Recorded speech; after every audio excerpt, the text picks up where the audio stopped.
اهلا بيكم.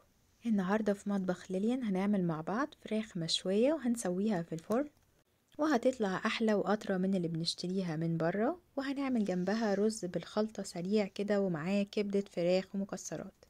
هنجهز الفرخه بتاعتنا. احنا جبنا فرخه متوسطه كده حوالي كيلو 200، فتحناها من الظهر ونقعناها في محلول النقع حوالي ساعه، وبعد كده نشفناها كويس وخرمناها كده بالسكينه علشان التتبيله تدخل فيها. للتتبيلة هنحتاج بصلة واحدة من الطماطم، واحدة من الفلفل، معلقتين عسل نحل، معلقتين خل، معلقتين زيت، معلقتين عصير ليمون، معلقة كبيرة باربيكيو صوص، ملح وبابريكا وتوم باودر، فلفل اسود، كركم، بهارات وزعتر. هنحط كل مكونات التتبيلة بتاعتنا في الخلاط ونفرمهم ناعم جدا. مش هنحتاج نصفيهم، لو عايزين تصفوهم ممكن، بس انا مش هصفيهم، احنا هنفرمهم ناعم خالص.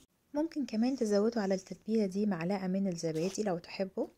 زي ما انتوا شايفين التتبيلة بتاعتنا كده بقت جاهزة. هنجهز كيس من اكياس التلاجة اللي بيتقفل كويس، او اي كيس تلاجة، ونحط الفرخة بتاعتنا فيه، ونحط كل التتبيلة بتاعتنا ونقفلها كويس قوي، ونسيبها تتبل على الاقل 12 ساعة او لتاني يوم.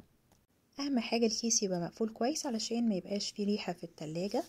تاني يوم طلعناها من التلاجة كده ساعة، سيبناها تاخد درجة حرارة المطبخ، وجهزنا الشبكة بتاعتنا ورشناها بالزيت، وحطيناها فوق صينية عميقة كده شوية علشان نحط فيها حوالي كوباية من المية، علشان بخار المية ده يفضل بيطري الفرخة وهي بتستوي.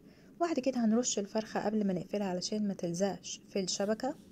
وهنسخن الفرن بتاعنا على أعلى درجة حرارة 250 مثلا لمدة 25 دقيقة بس، وبعد كده ننزل درجة الحرارة ل180 ونسيب الفراخ تستوي كمان ساعة. يعني لمدة التسوية الكاملة هتبقى حوالي ساعة وتلت. نجهز الرز بتاعنا. حطينا معلقة من السمنة مع معلقة من السكر لحد ما السكر بتاعنا يسيح ويكرمل.